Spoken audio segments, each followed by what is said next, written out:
Эфир Абхазского телевидения продолжает русская служба новостей. Здравствуйте. В студии Алиса Шамба, и в начале выпуска коротко о главных темах минувшего дня. Итоги курортного сезона, анализ въездного и выездного туризма, перспективы и инновации в развитии туризма в Абхазии обсудили на заседании турсообщества Абхазии и России. Министр просвещения Налгаблия встретился с абхазскими школьниками, участниками различных российских соревнований. Председатель Священной митрополии Абхазии архимандрит Дорофей Бар обращает внимание общественности к неподобающему поведению на территории Новоафонской обители.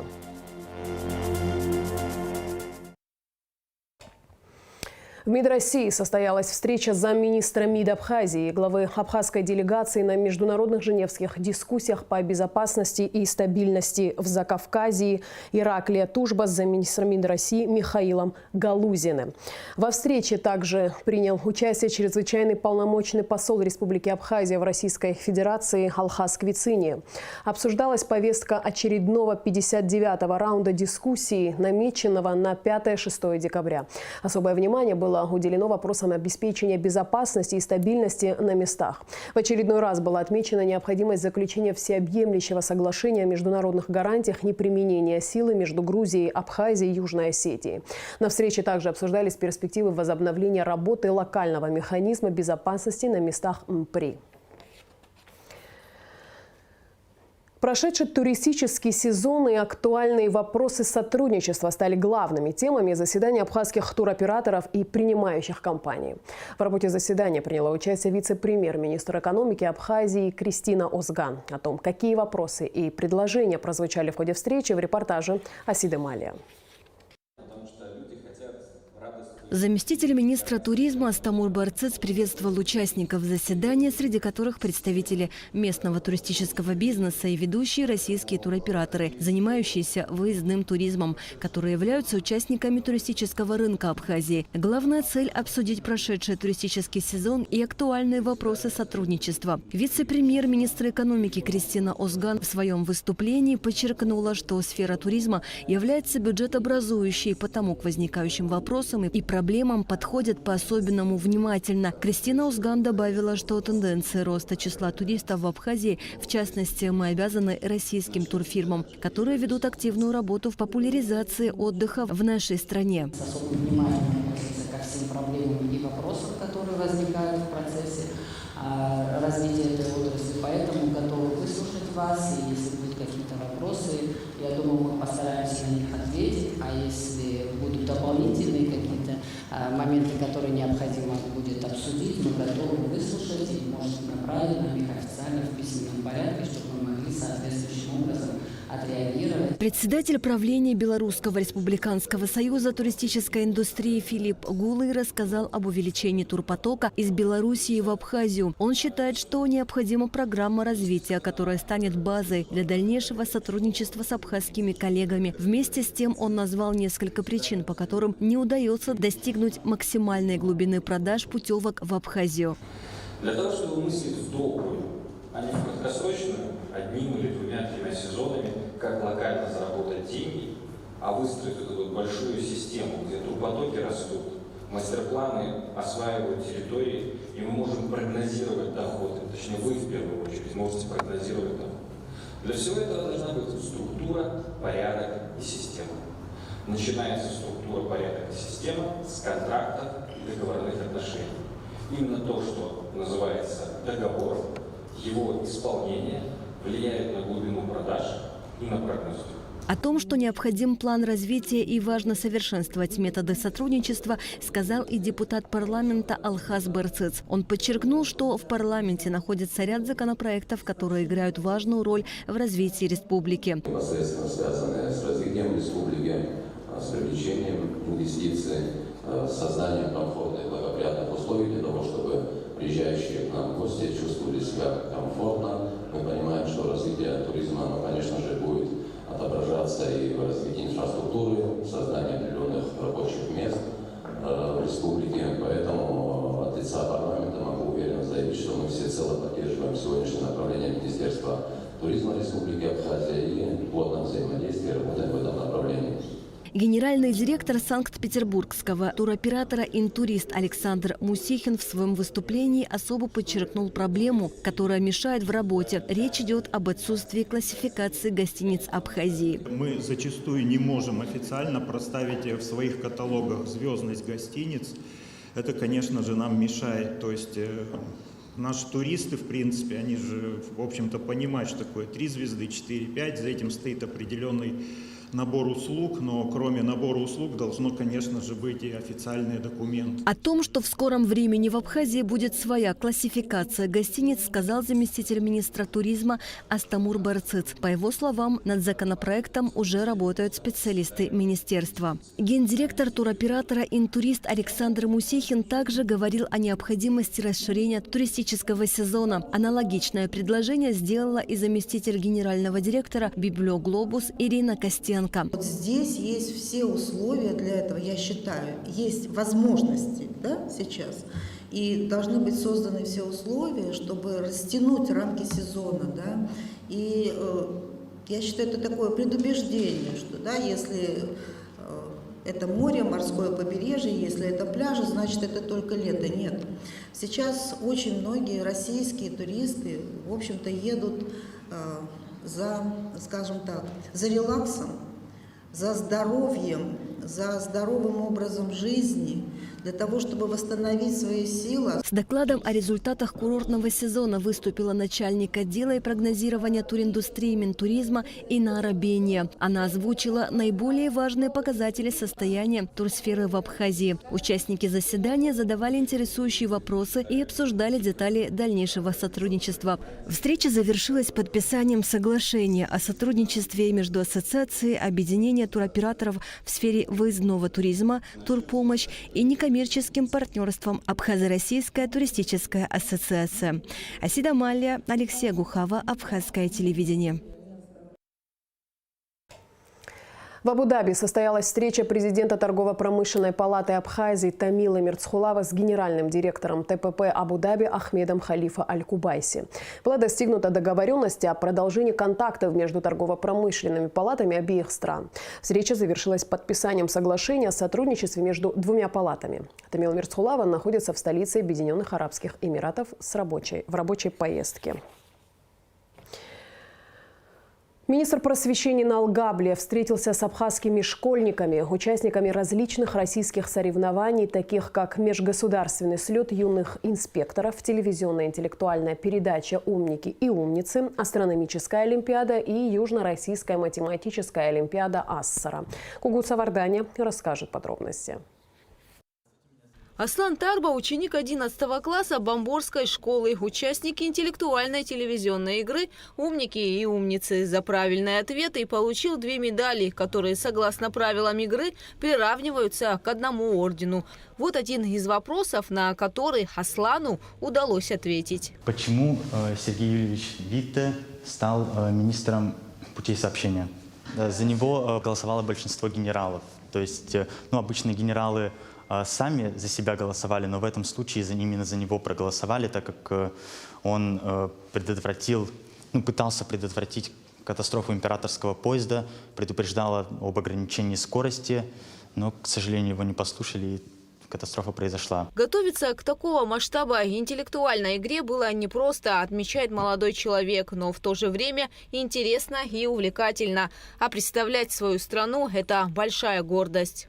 Подготовка шла усердно, было тяжело, но могу сказать, что оно того стоило, потому что когда ты входишь в этот съемочный зал, видишь Юрия Вяземского, понимаешь, что ты участвуешь в телеолимпиаде такого масштаба, представляешь свою страну, гордость берет. Также в состав абхазской команды вошли ученицы Гагарской школы номер 1 Лаура Ажиба и Ткварчалской школы номер 2 Лана Кирия. Хочу сказать несколько слов про то, как проходила подготовка. Она шла достаточно усиленно. Как только были названы темы, мы начали поиски всевозможной информации, материалов. И так как были названы самые темы, а источники мы должны были искать сами, то было достаточно непросто, однако удалось сосредоточить внимание на темах и подготовиться достаточно хорошо. И в этой программе у меня была возможность дать ответы на 2 вопроса. Один из них был по теме Арктика. И Арктика для нас была достаточно сложной темой, но тем не менее именно на этой теме мне удалось получить орден. В этом году абхазские школьники впервые приняли участие в 18-м межгосударственном слете юных инспекторов и сразу же заняли 1-е место. В мероприятии приняли участие 185 человек из России, Белоруссии, Кыргызской республики. Слет проводится ежегодно с целью пропаганды безопасного движения на дорогах. В состав абхазской команды вошли учащиеся Сухумской средней школы номер 1 Дилара Чокуа, Камила Папаскир, Дмитрий Аргун, Астан Квидзиния. Своими достижениями участники международных конкурсов и олимпиад сегодня делятся с министром просвещения Иналом Габлия. В этом году у нас хорошие и даже самые лучшие результаты, которых можно было ожидать в международных олимпиадах, которые проходили в Анапе, в Сочи, в Сириусе, в Москве. И сегодня мы хотим как раз их отметить, поблагодарить за активное участие и проявление себя с самой лучшей стороны. Хотим поблагодарить учителей, которые готовили наших ребят. И, конечно же, послушать их впечатления, ответить на их вопросы. Абхазские школьники также приняли участие в международной олимпиаде по астрономии. Участники соревнований не просто выполняли интересные задания, но и были вовлечены в обширную культурную программу. Лекции, мастер-классы, экскурсии по федеральной территории Сириус. В состав абхазской сборной вошли Кесо Аргун, Давид Кузьмичев, Сатаней Глагула, Александр Воуба, Саид Абжания, Левар Сакаджая в сопровождении учителя Сухумской средней школы номер 2 Хасиды Пачалия. Наши дети очень способны. И хочу еще раз поблагодарить всех, кто принимал участие в этой работе, моих коллег, специалистов, руководителей Министерства просвещения, других ведомств нашей республики, главу государства, которые нас поддерживают во всех этих инициативах, правительство республики. Поэтому это наша такая совместная работа. Ну и, конечно же, главная заслуга – это сами дети. И это их заслуга, самих детей, потому что выступать на таком уровне – это большая ответственность. В этом году делегация из Абхазии приняла участие в Южно-Российской математической олимпиаде для девочек «Асара», которая открылась в Майкопе в Адыгейском государственном университете. До 50 одаренных школьниц из 15 регионов России, Абхазии и Южной Осетии продемонстрировали свои знания в математике. Нашу команду представили ученица Сухумской средней школы Анна Аджинджел и ученица Очемчирской школы-интерната Сабина Зараква. Мальчик его дайон, аха уи хахумш закон уси хозер хара и хартаз ахасабтва рыбжера хасабна харулги. Абхазские школьники пообещали министру просвещения трудиться усерднее и привезти в республику еще больше наград. Гугу Цавардания, Тимур Гугохия, Абхазское телевидение. Абхазский государственный университет принял участие во Всероссийской научно-практической конференции с международным участием, проходившей в городе Грозном. Программа конференции затрагивала аспекты коммуникативного поведения отдельной языковой личности и лингвокультурного сообщества в целом. На форуме была задействована стратегическая сессия. Параллельно велась работа научных площадок интерактивной, педагогической мастерской, диалога молодых ученых. Кафедра русского языка Абхазского государственного университета была представлена старшим преподавателем Эльзой Сабеки, доцентом Людмилой Маргани и заведующим отделом лингвистики и IT-технологий АГУ Ниной Смыр. Важно отметить, что в 2019 году Чеченский государственный педагогический университет реализовал проект «Центр открытого образования на русском языке и обучения русскому языку в Республике Абхазия». Центр создан на базе АГУ и служит не только поддержанию интереса к изучению русского языка, также укреплению международных связей в рамках культурно-просветительской и информационной деятельности. Место особенного присутствия Бога на земле, где нужно вести себя благоговейно, так, чтобы не оскорбить величие святыни. Нельзя говорить громким голосом, держать руки в карманах без нужды передвигаться. Разговоры ограничить до предела. Знакомых кратко приветствовать, отложив беседы на потом. Одежда должна быть пристойной и опрятной. Это лишь небольшой перечень правил поведения в храме или монастыре и за порогом святых обителей. В гонке за красивыми фото или видео в Абхазии в последнее время люди стали забывать эти пристойные истины и вести себя в святых местах непристойно. На эту проблему обращает внимание председатель Священной митрополии Абхазии архимандрит Дорофеет Бар, по мнению которого рычагом воздействия на такие процессы должен стать закон, принятый на государственном уровне. Тему продолжит Алика Трапш. Свадьба – это особенное событие в жизни каждой пары. Этот день наполнен радостью и яркими эмоциями, которые новобрачные хотят запечатлеть на всю жизнь. В Абхазии немало новобрачных в составе свадебных кортежей посещают Новоафонский монастырь для фотосессий и видеосъемок. К сожалению, в последние годы все чаще наблюдается неподобающее поведение участников торжества на территории обители. Вот последние 5-6 лет мы наблюдаем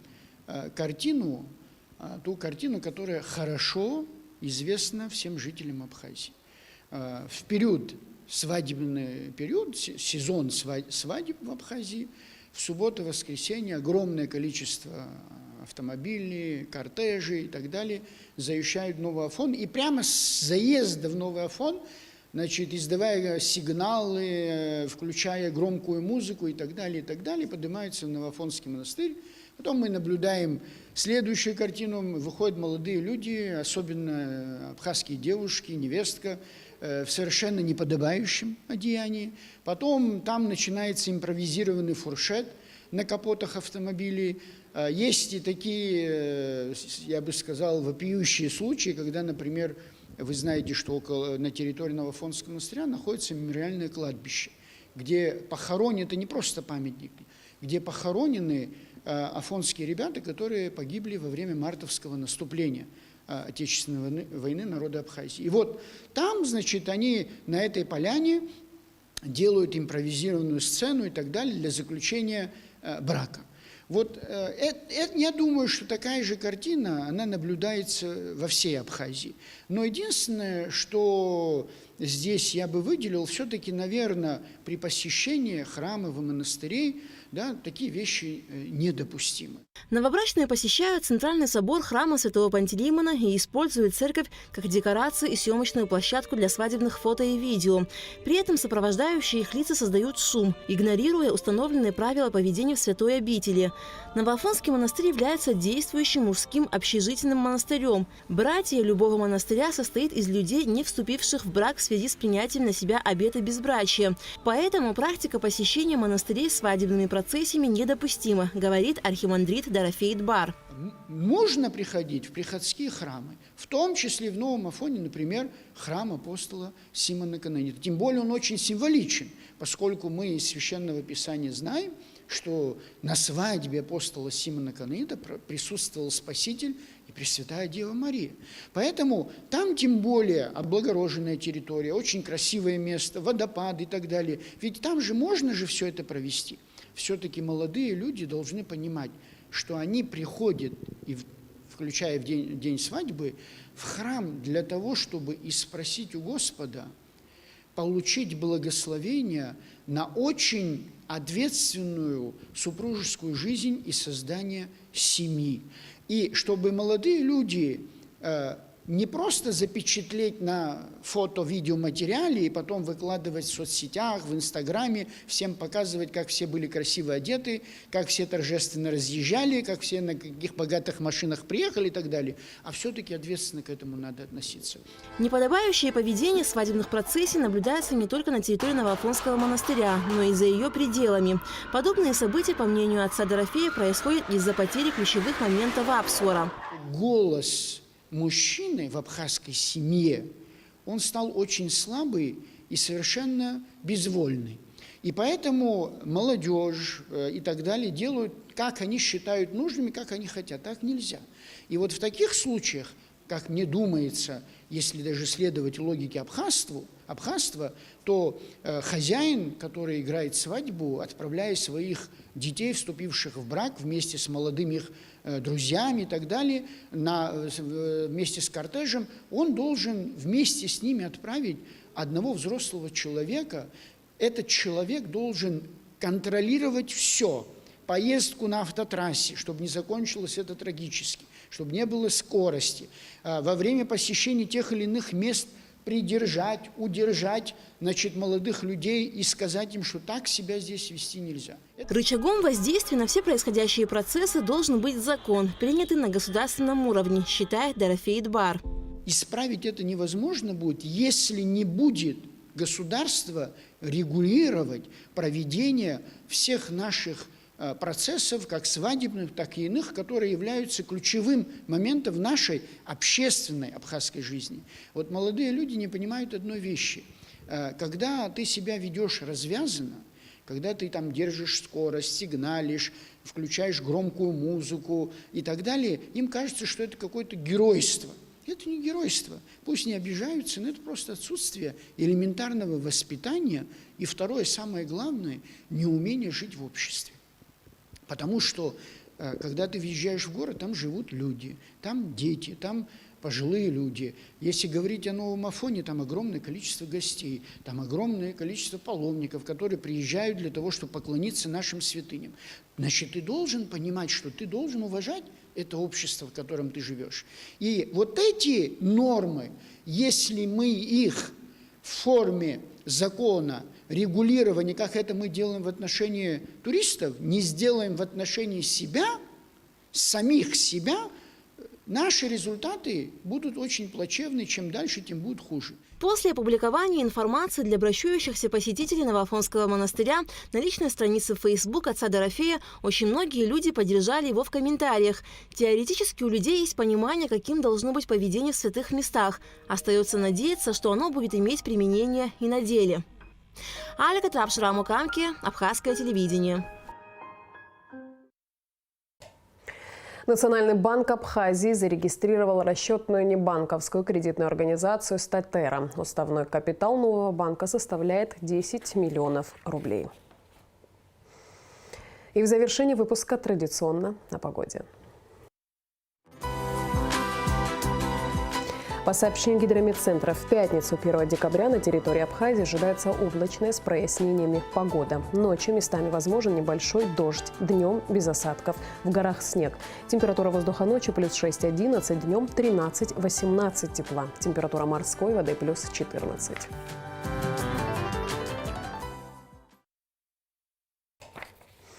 На этом наш выпуск завершен. Я с вами прощаюсь. Абхазское телевидение продолжает свою работу.